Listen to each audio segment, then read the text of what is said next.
Donc je propose l'installation, la réalisation d'un jardin de pluie.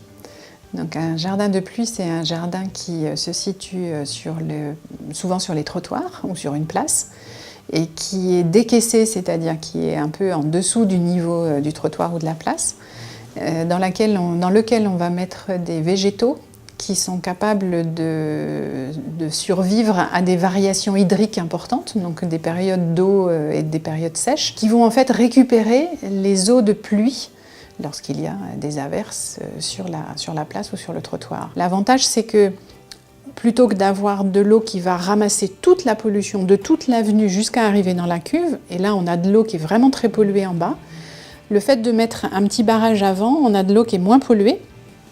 Et les plantes qui sont dans le jardin, on les a choisies spécialement pour faire ce qu'on appelle la phytoépuration, de façon à ce que l'eau qui s'écoule dans la nappe phréatique à cet endroit-là, ce qui est plutôt bien pour les arbres qui sont aux environs ou d'autres jardins, l'eau qui part dans la nappe est dépolluée. J'aimais bien le nom de jardin de pluie. Je trouvais que c'était mignon, dirait ma fille. Et puis, effectivement, je m'intéresse beaucoup à ces sujets d'environnement et je trouvais que c'était un dispositif qui était très intéressant à plein de points de vue.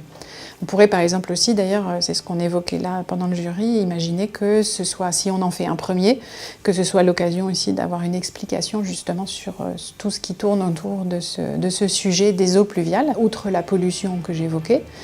on sait aujourd'hui que le changement climatique perturbe le cycle de l'eau et qu'on s'attend à avoir des épisodes pluvieux beaucoup plus intenses, ce qui va mettre une pression supplémentaire sur le traitement de ces eaux pluviales. Ce sont des pistes sur lesquelles on doit aller pour expérimenter, pour voir ce qui convient, compte tenu de la géographie de la ville, compte tenu du climat ici, pour demain avoir un urbanisme et une organisation de la ville qui permettent de faire face à ces changements climatiques.